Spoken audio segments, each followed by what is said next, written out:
Organização Mundial da Saúde, 40% das pessoas do Brasil têm problemas com o sono.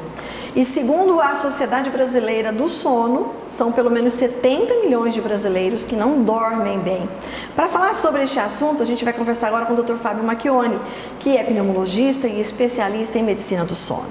Dr. Fábio, mais uma vez, obrigada por receber o Simples Assim. Vamos entender um pouquinho, né? Por que é que tanta gente tem problemas do sono e dorme mal?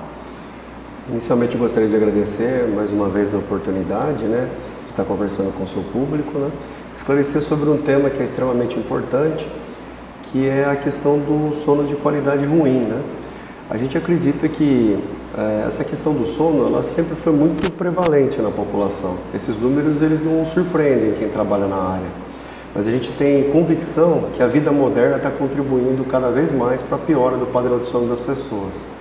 Então, essa vida corrida, esse aumento de incidência de transtornos psicológicos, psiquiátricos, principalmente relacionados à ansiedade, depressão, e também os costumes, estão prejudicando sobremaneira a qualidade ideal do sono das pessoas. Dizem que a internet tem também afetado diretamente a qualidade do sono, porque as pessoas ficam com o celular na cama. Eu me lembro de uma outra entrevista que a gente fez e você reportou que a luz da TV, por exemplo, faz mal para o nosso sono. O mesmo pode se dizer do celular? Não, com certeza, muito pior o celular, tá? Existe uma fisiologia normal do sono, né, que tem a ver com a luminosidade do ambiente.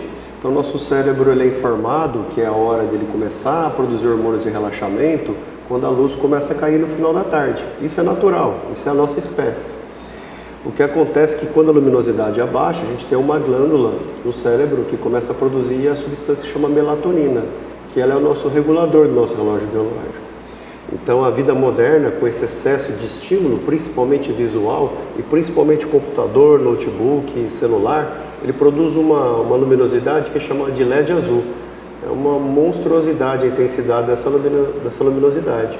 Isso acaba bloqueando um processo natural, em que o nosso relógio biológico ele perde a noção se é dia, se é noite, se é hormônio de relaxamento, se é hormônio de estresse, o que está acontecendo. Então, um dos conselhos que a gente sempre dá para quem dorme mal é evitar essa estimulação visual, luminosa, horas antes de ir para a cama. A alimentação também tem influência na qualidade do sono? Com certeza, a alimentação também é um dos fatores, não é um dos mais importantes, mas hábitos ruins de alimentação também contribuem com um sono de qualidade ruim. Fazer um lanche próximo ao horário de ir para a cama, uma alimentação copiosa próximo ao horário de ir para a cama. Esse costume a gente tem de ir para uma balada, depois passar numa lanchonete, comer um x-tudo e ir para a cama. Isso daí é terrível do ponto de vista de fisiologia do sono, né? E também algumas doenças são bastante comuns, principalmente os distúrbios respiratórios do sono, como o ronco, a apneia do sono, eles também pioram de acordo com como está a plenitude do estômago da gente. No caso, o ronco e a apneia também seriam consequências do excesso de peso e por isso também seriam complicadores do sono? Ou gente magra também ronca e gente magra também tem apneia? Gente magra também ronca, gente magra também pode ter apneia, né? Os distúrbios respiratórios do sono, nessa parte dos distúrbios obstrutivos do sono, que, para você ter uma ideia, as mulheres acima de 40 anos, quando elas perdem um hormônio, começa a perder a quantidade de hormônio feminino, que é um fator protetor da respiração, em torno de 35% a 40% das mulheres roncam a partir dos 40 anos. Esse número atinge até 60% dos homens. Isso que eu falei que é uma verdadeira epidemia, né? Agora, essa questão obstrutiva, ela tem uma multifatorial, tá? A gente sempre acreditou que estava relacionado com a obesidade em si, mas mais importante do que a circunferência abdominal é o tamanho, a circunferência do pescoço. Então, aqueles indivíduos que têm um pescoço mais largo, tipo pescoço em cartola, que é aquele pescoço largo e curto, aquilo lá é o principal fator de risco para desenvolver distúrbio respiratório do sono. Isso é familiar, existem famílias de roncadores. Na mulher tem outros fatores, por exemplo, essa questão da menopausa, a questão de hipotiroidismo, né? No homem tem a história familiar, tem a circunferência do pescoço, tem outros, por exemplo, uso de relaxantes musculares, né?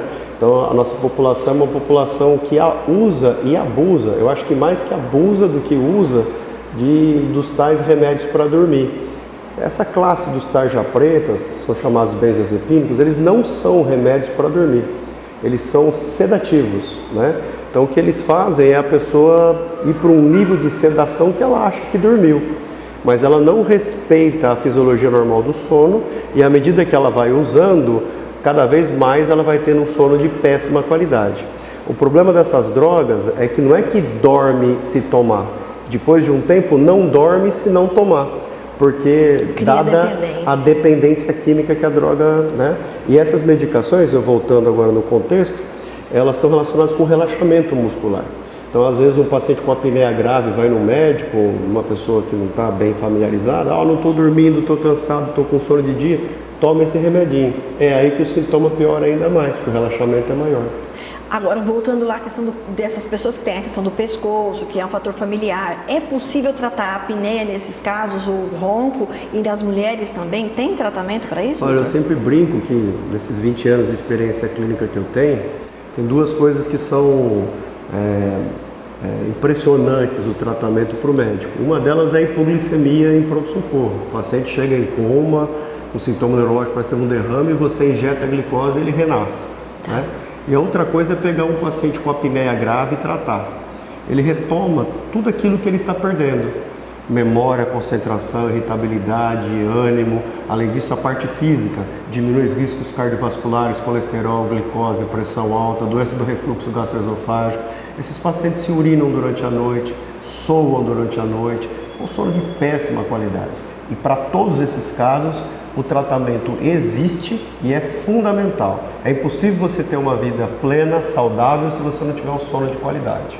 Estes seriam, então, os fatores, as consequências, doutor, com relação às pessoas que não têm qualidade de sono? Ou seja, se ela não dorme direito, ela não pensa direito, ela não vai ter concentração. Essas seriam, então, as consequências da causa? Então, só para tentar exemplificar. Os efeitos da causa. Para tentar exemplificar, a gente tem uma tendência a achar que o sono é um estágio de descanso, é um estágio que a gente desliga. Isso não é verdade. O sono tem vários estágios, são 4 níveis que a gente passa durante a noite e cada um deles serve para uma função. Ele recupera aquilo que você perdeu e te prepara para as atividades do dia seguinte. É impossível ter vidas se o indivíduo não tiver esse descanso, que na verdade não é um descanso.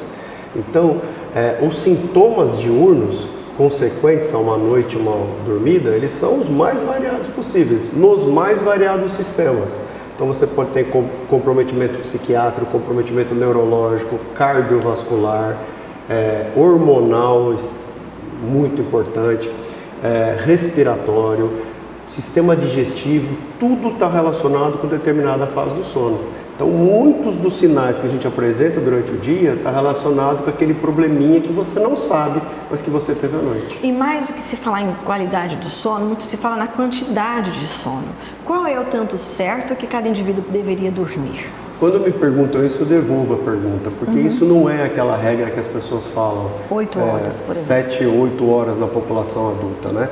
Isso é uma média da maioria das pessoas, mas existe o normal, que dorme 4 horas, e isso confunde às vezes com insônia, e existe o normal que precisa de 14 horas, tá? A gente chama de dormidores curtos e dormidores longos, tá?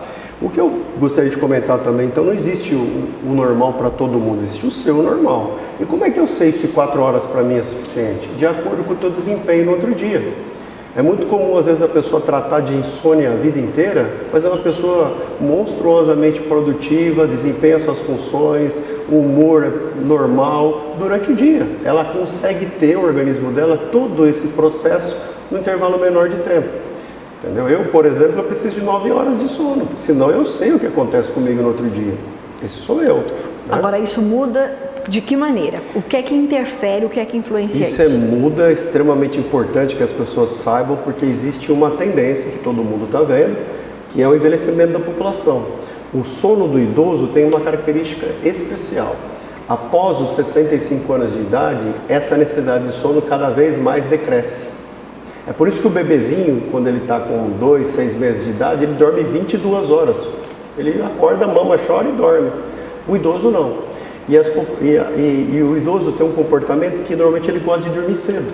Então terminou o Jornal Nacional, 9 horas da noite, ele vai para a caminha dele, Quando é 1h30, 2 horas da manhã, ele já teve as 4 ou 5 horas que ele precisa. Aí a família fica apavorada e quer um remédio para vozinho. Então a gente vê que a população idosa está extremamente sendo submetida a tratamentos para sono e saindo da fisiologia normal. Quando você dá muito remédio para eles, isso acaba implicando em riscos. Então o vozinho tem problema de próstata, acorda à noite para fazer xixi, ele tropeça no tapete, quebra fêmur, vai para o hospital. Então esse conhecimento é fundamental. Mas no caso das pessoas idosas, doutor Fábio, como é que a gente lida com isso? Porque ele vai dormir menos, e o que a família faz? Acorda junto. É terrível. A primeira coisa é conhecer, saber que aquilo é o natural, por incrível que pareça. A gente está agora numa realidade que a gente não conhecia há 40 anos atrás. Hoje em dia, morrer com menos de 75, 80 anos, a gente fala, nossa, era tão novo, né?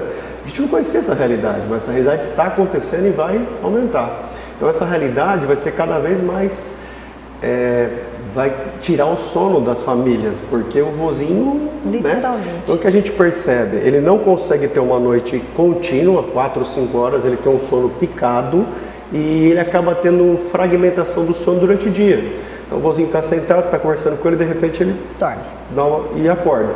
Aquilo lá, o cérebro dele está recuperando. Essa fisiologia normal, né? Bom, existe uma série de orientações para as famílias, como agir, mas isso aí vão ser uns 15 blocos para a gente conseguir desempenhar. Deixa uma outra vez. E com relação ao adolescente, muito se questiona que o adolescente tem preguiça para acordar de manhã. E quando eu já li estudos, já ouvi inclusive, que o adolescente não está preguiçoso. É o organismo dele. Como é que é isso? Esse nosso mundo, ele acabou ele vai na contramão da fisiologia do adolescente. O adolescente, a maioria dos adolescentes e adultos jovens, eles têm um padrão que a gente chama de vespertino. É o indivíduo que produz mais no final da tarde, durante a noite, a madrugada, e produz muito mal de manhã. Para você ter uma ideia da importância disso, em muitos países civilizados, principalmente do norte da Europa e em alguns estados americanos, as aulas começam às 10 da manhã. O indivíduo vai até às 5 da tarde, respeitando essa fisiologia normal. É por isso que as crianças e adolescentes, eles, na primeira aula, todos estão dormindo, porque eles deveriam estar dormindo. O aproveitamento deles é muito pior pela manhã. E aí, no caso, o que é que dá para a gente tentar fazer para ajudá-los, uma vez que a gente não consegue fazer a escola mudar o horário dela? A gente deveria tentar. Aliás, esse ano teve uma situação especial que foi a prova do Enem. A prova do Enem coincidiu com a mudança do dia do horário de verão. Isso a gente que trabalha na área, a gente sabe que foi um prejuízo enorme para as crianças, para os adolescentes, né? Isso. Então, também é uma situação que exige é nada químico, é tudo orientação, é mudança de disciplina, mudança de organização da própria casa, né? Porque hoje em dia está ocorrendo um fato que eu chamo até de vampirização da adolescência, né? Eles entram no período das férias e eles vão para os jogos de computador. Então ele entra no computador à 00:30 e começa a jogar com alguém no Japão, que lá é dia. Quando é 4, 6 horas da manhã, ele está sendo estimulado por barulho, por luz e por um jogo de ação. Ele não consegue dormir. Aí ele dorme até as 2:30, 3 horas da tarde, acorda mal-humorado, improdutivo, não se alimenta direito, não tem higiene direito, não pratica esporte e fica sem sono, fica sonolento. Aí janta, que é quase o almoço dele, e se prepara para o dia seguinte. Para outra maratona de jogos. O grande problema é quando o período de férias acaba e ele tem que se adaptar ao relógio social. Aí vira um desespero na casa, porque o menino não consegue. Não consegue, e essa rotina por uma porção de dias é difícil depois de ser revertida rapidamente. É difícil e aí que eu digo, aí é parte do pai e da mãe, entendeu? Porque, eu não consigo, mãe, eu não consigo ir na escola desse horário, eu não consigo. Bom, então faz o seguinte, vamos sofrer um pouco. Se a escola começa às 7 horas da manhã, a senhora pega um balde d'água, eu estou exagerando, mas às 6 horas da manhã ele tem que levantar. Mas ele não dormiu, doutor, ele foi dormir 4:30, porque a senhora deixou, e porque ele quis, porque ele que manda na casa. 6 horas ele levanta.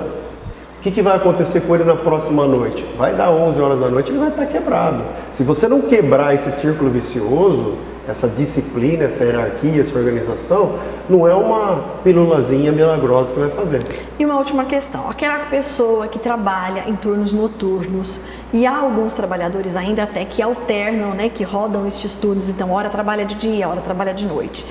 Qual é o dano que esse tipo de rotina pode trazer para o profissional ou não existe? Então, eu acho que é justamente isso que é a sua pergunta, é a falta da rotina. Tá. O trabalhador de turnos também produz um sono de péssima qualidade. Na área da saúde a gente vê muito os plantões, os indivíduos que trabalham no hospital, e na nossa região é muito comum, principalmente com os trabalhadores da área de usina. Isso. Eles vêm muito no consultório com queixa, porque aí ele começa a ter um sono de péssima qualidade de dia e à noite ele não consegue descansar. Então, o sono exige uma rotina, o sono exige horários, disciplina, e essa mudança de rotina interfere muito na qualidade de vida do indivíduo. Essas cortinas blackout, tentar fazer com que o quarto fique com a aparência de noite, resolvem, ajudam? Melhora, mas você não consegue evitar o caminhão passando na rua, o sorveteiro, tudo isso. As crianças do a vizinho. pessoa está dormindo, ela acha que está dormindo, mas ela vai acordando com esses estímulos, entendeu? Não é igual à noite que o estímulo é menor na madrugada. De dia as coisas não param. É a esposa lavando a casa, é as crianças brincando. O indivíduo, apesar de ele achar que está dormindo, ele está superficializando o sono toda hora. Então não é a mesma coisa. É a mesma coisa que dormir à noite com a TV ligada, por exemplo.